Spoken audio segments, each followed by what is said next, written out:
দর্শক আসসালামু আলাইকুম, সবাইকে স্বাগত জানাচ্ছি বাংলাদেশ ক্রিকেট দ্য টাইগার্সের ডিজিটাল প্ল্যাটফর্মে। আজকের খুবই খুবই খুবই ইম্পর্ট্যান্ট একটা মুহূর্ত। বাংলাদেশ কিছুক্ষণ আগে পাকিস্তানের মাটিতে প্রথমবারের মতো তাকে হোয়াইট ওয়াশ করেছে এবং বাংলাদেশের এই সিরিজ জয়টা খুবই সিগনিফিকেন্ট। আমাদের সাথে এই সিরিজ জয় নিয়ে কথা বলার জন্য আছেন আমাদের সবার পরিচিত আমার স্যার, আমার কোচ এবং বাংলাদেশের ক্রিকেট বোর্ডের এখন সম্মানিত director Nazmul আবিন Fahim sir. Sir, আপনাকে ধন্যবাদ। কেমন লাগছে? না, ধন্যবাদ। এবং কথা বলা শুধু আমি না, তো কথা তুমিও বলবে। তোমার ডিপার্টমেন্ট, ন্যাশনাল টিম তোমার ডিপার্টমেন্ট, সো প্রথম কংগ্রেচুলেশন তোমাকে। দারুণ খেলেছে আমাদের আমাদের দল। হ্যাঁ, আমরা টেস্ট খুব ভালো খেলতে পারি না, কিংবা টেস্টে আমাদের ফলাফল খুব ভালো হয়নি, ট্র্যাক রেকর্ডও খুব ভালো না, এসব বোঝা মাথায় নিয়েই কিন্তু দলটা গেছে পাকিস্তানে। এবং পাকিস্তানের মাটিতেই পাকিস্তানকে হারানো যে কোনো দেশের জন্যই, কিন্তু সেটা ভারত হোক, অস্ট্রেলিয়া হোক, ইংল্যান্ডের হোক, এটাকে খুব হাইলি রেট করা হয় কিন্তু। এবং সেখানে আমরা দু ম্যাচের সিরিজে দুটো ম্যাচই জিতেছি এবং এবং বলা যায় খুব ডমিনেট করে জিতেছি কিন্তু। সো এটা এটা আউটস্ট্যান্ডিং পারফরমেন্স। আমার মনে হয় এটা ব্যাখ্যা করার ভাষা খুঁজে পাওয়াটা খুব কঠিন কিন্তু। খেলার ভেতর ঢুকে হয়তো অনেক কিছু বলা যাবে, কিন্তু ওভারঅল পারফরমেন্স যদি আমরা বিবেচনা করি এবং যেভাবে আমরা জিতলাম, সেটাকে সেটাকে ব্যাখ্যা করাটা খুব কঠিন। সো অভিনন্দন বাংলাদেশ দলকে, অভিনন্দন যারা দলের সাথে ছিলেন, দলের এই পেছনে যারা কারিগর ছিলেন সবাইকে। সো আমার মনে হয় এর চাইতে তৃপ্তির আর কিছু হতে পারে না সারা দেশের মানুষের জন্য। আমরা জানি আমাদের দেশ একটা একটা পরিবর্তনের মধ্যে দিয়ে যাচ্ছে, সেখানে অনেক আপস অ্যান্ড ডাউনস হচ্ছে, এবং সেখানে এই জয়টা সবার মধ্যেই এক ধরনের সবাইকে ইন্সপায়ার করবে বিভিন্নভাবেই। আমার মনে যে ভালো কিছু চাইলে, সুন্দরভাবে সৎভাবে ভালো কিছু চাইলে যে পাওয়া যায়, সেটা প্রমাণ এটা। এবং এরকম আমরা কিছু কিছু জিনিস কিন্তু দেখছি, কিন্তু 5ই আগস্টের পর থেকে আমাদের অনূর্ধ্ব-20 ফুটবল দল সাফে চ্যাম্পিয়ন হলো। So good things are happening, এবং এটাও তার একটা অংশ। So at the end of the day, congratulations two Bangladesh team. Sir, এই সিরিজের টেকনিক্যাল অ্যানালিসিস আপনার কাছে আসবো, বাট দর্শকদের সাথে আসলে বেশ কিছু জিনিস ইনসাইট শেয়ার করতে চাই। নর্মালি এই ব্যাপারগুলোতে খুব বেশি কথা বলা হয় না স্যার, আপনার সাথেও শেয়ার করতে চাই। এটা বাংলাদেশ ক্রিকেট দলের জন্য থার্ড টেস্ট চ্যাম্পিয়নশিপ। আমরা প্রথম দুইটা টেস্ট চ্যাম্পিয়নশিপে খুব একটা ভালো করতে পারিনি। তো স্যার, যখন এই টেস্ট চ্যাম্পিয়নশিপটা শুরু হলো, তখন থেকে কিন্তু আমাদের মাথায় একদম সিগনিফিকেন্ট একটা, বিশেষ করে অপারেশনসের কথা যেহেতু বললেন, অপারেশনস ডিপার্টমেন্ট একটা সিগনিফিকেন্ট প্ল্যান ছিল যে আমরা স্যার টেস্ট চ্যাম্পিয়নশিপটাকে খুব সিরিয়াসলি নেব। আমরা টি-20তে ভালো করেছি, আমরা ওয়ানডেতে রেগুলার ভালো করছি, আমাদের প্লেয়াররা ভালো করছে, বাট টেস্ট ক্রিকেটে আমরা কিন্তু খুব একটা ভালো করতে পারছিলাম না। আমাদের আসলে লং টার্ম প্ল্যান কিন্তু স্যার, আমরা এখন বিগ 4 আছে, আমরা বাংলাদেশ ক্রিকেট দল, বাংলাদেশ ক্রিকেট বোর্ডের মাথায় যে প্ল্যানটা আছে সেটা হচ্ছে গিয়ে যে আমরা বাংলাদেশ টেস্ট দলকে বিগ 5-এর অংশ করতে চাই, কারণ এখানে যারা ডমিনেট করতে পারবে তারাই আসলে ওয়ার্ল্ড ক্রিকেট ডমিনেট করতে পারবে। সো শুরু থেকে স্যার এই টেস্ট চ্যাম্পিয়নশিপটাকে we took very seriously, number 1। Number 2 sir, এই সিরিজটা কিন্তু এটা দর্শকদের উদ্দেশ্যে বলা, এটা কিন্তু অনেক লম্বা প্ল্যানিংয়ের একটা ফসল। আপনি দেখবেন এই সিরিজটার ঠিক আগে বাংলাদেশ এই দল পাকিস্তানে গিয়েছে, সেখানে আমরা দুটো 4 ডে ম্যাচ খেলেছি। ওইখানে আমাদের 2-4-5-6জন প্লেয়ার এটার পার্ট ছিল, আমাদের ন্যাশনাল টিমের কোচিং স্টাফ এটার পার্ট ছিল। পরে যখন ন্যাশনাল টিম গেল, তখন এই 6জন প্লেয়ার ইনক্লুডিং মুশফিক, মমিনুল, জাকির, জয়, হাসান মাহমুদ, এরা কিন্তু এই টিমের প্ল্যান ছিল। খেলা ছিল ইসলামাবাদে, টেস্টও ছিল কিন্তু ইসলামাবাদে। তো ওরা গিয়ে ডেফিনেটলি টিমের পারফরমেন্সে হেল্প করেছে, এটা একটা জিনিস। আর আমরা স্যার যেহেতু ওয়ার্ল্ড কাপ খেলছিলাম মে-জুন মাসে, তখন স্যার আমাদের এই টেস্ট টিমের স্পেসিফিক 20 থেকে 25 জন member, they had intensive training, একদম স্পেসিফাই করা আমরা প্ল্যান করেছিলাম। রেড বল অনলি, পাকিস্তানের মতো কন্ডিশন ক্রিয়েট করেছিলাম। আমরা বগুড়াতে ছিলাম, আমরা রাজশাহী বগুড়া সরি, আমরা চট্টগ্রামে ছিলাম, আমরা সিলেটে ছিলাম, আমরা মিরপুরে। তো আমরা স্যার দীর্ঘদিন এই সিরিজটাকে নিয়ে প্ল্যান করেছি, এবং আপনি যত ভালো প্ল্যানই করেন না কেন, আপনার দল শেষ পর্যন্ত যেটা করবে মাঠে, সেটার উপর কিন্তু পুরো ফলাফল ডিজার্ভ চলে আসে। এবং আলহামদুলিল্লাহ আমাদের প্লেয়াররা খুব ভালো খেলেছে।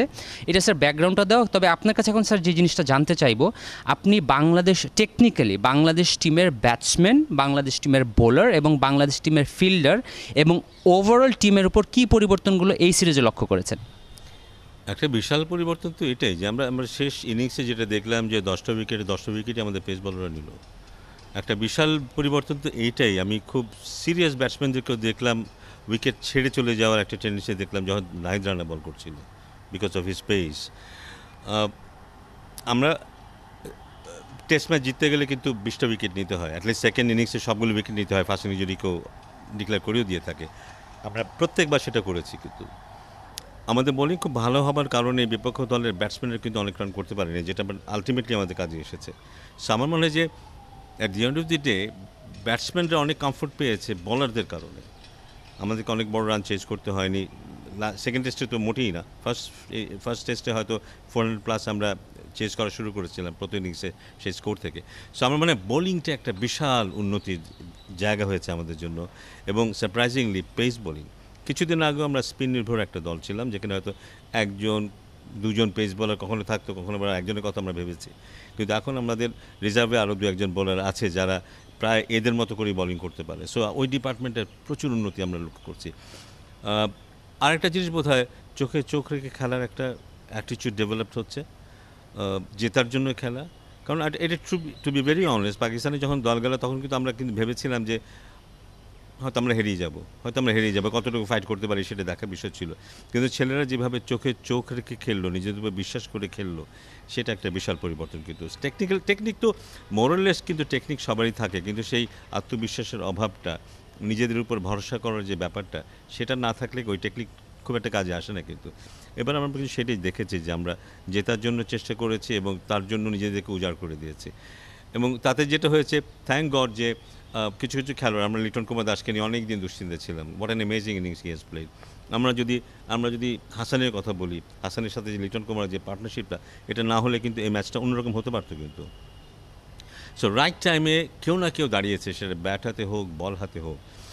ইট ওয়াজ এ টোটাল টিম এফোর্ট, এবং দলটা অ্যাজ এ হোল একটা ইউনিট হিসেবে খেলেছে। আমার মনে হয় যে একটা ব্যাপার বোধহয় আরও বলা দরকার, সেটা হলো যে এই দলটা খুব আনডিস্টার্ব ছিল এই সিরিজে, ভীষণ আনডিস্টার্ব ছিল। ওরা নিজে পরিকল্পনা করেছে, ওরা নিজে সব ঠিকঠাক করেছে, ওরা নিজেরাই খেলেছে, বাইরের থেকে ডিস্টার্বেন্স একেবারেই ছিল না। সেটাও একটা বড় কারণ হতে পারে কিন্তু। বাট আমি বলতে অ্যাটিটিউডের বিশাল পরিবর্তন এসছে, ফাস্ট বোলিংয়ের পরিবর্তনটা। বাট ব্যাটিংটা মোরলেস কিন্তু ঠিক আছে, বাট আমি বলবো ওই দুটো জিনিসই একটা বিগ ডিফারেন্স তৈরি করেছে। স্যার, আপনার সাথে একটু অ্যাড করি।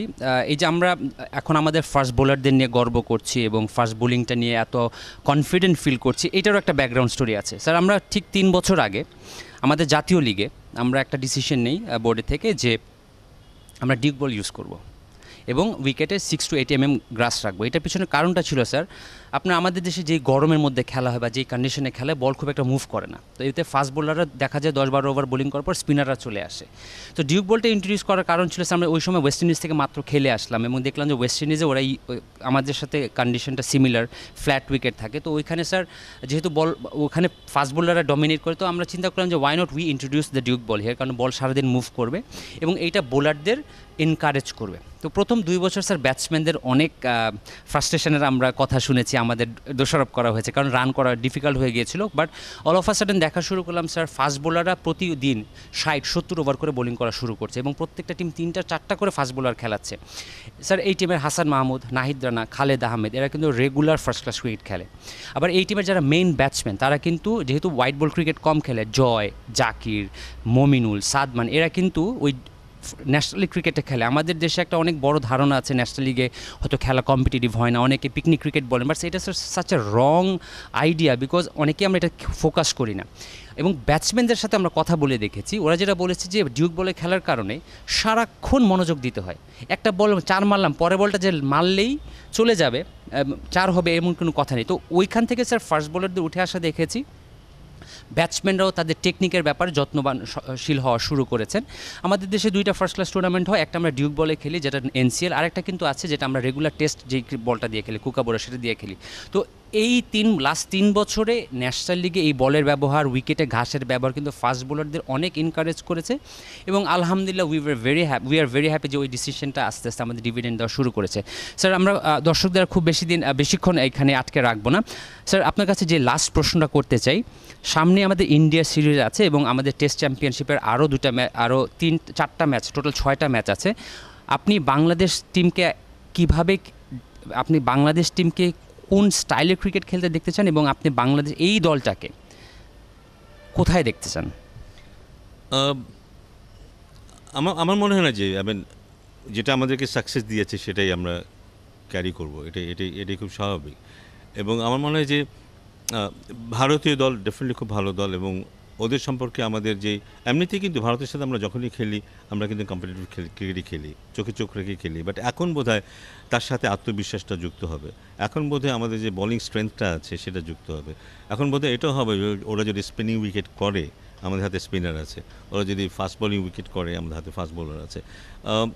আমাদের ব্যাটসম্যানদের মধ্যে যে পরিবর্তনটা দেখেছি, যেটা বললাম যে গাটস নিয়ে খেলা, লম্বা ইনিংস খেলার ইচ্ছাটা, বড় পার্টনারশিপ করার যে ইচ্ছাটা, সেই জিনিসগুলো বোধহয় আমাদের খুব কাজে আসবে। আমি আমি আমি চাইবো যে যে মানসিকতাটা আমরা ডেভেলপ করেছি, দুটো ম্যাচ অনেক ম্যাচ না, কিন্তু এই যে গত 15 দিন যার মধ্যে দিয়ে গেছে আমাদের টিমটা, যে মানসিকতার ভেতর দিয়ে গেছে, সেটা যদি ধরে রাখতে পারে ইন্ডিয়ার জন্য খুব সহজ হবে না আমাদের সাথে খেলাটা, সেটা যে কোনো কন্ডিশনেই হোক না কেন।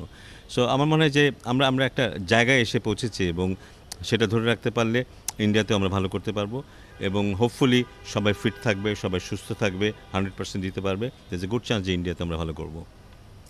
আপনাকে ধন্যবাদ স্যার। দর্শক, আজকে বাংলাদেশ ক্রিকেটের একটা অবিস্মরণীয় দিন। এই সাফল্য বাংলাদেশ দলের, এই সাফল্য আপনাদের, এই সাফল্য বাংলাদেশের। আবার আরেকদিন দেখা হবে ইনশাল্লাহ। ততক্ষণ পর্যন্ত সবাই ভালো থাকুন।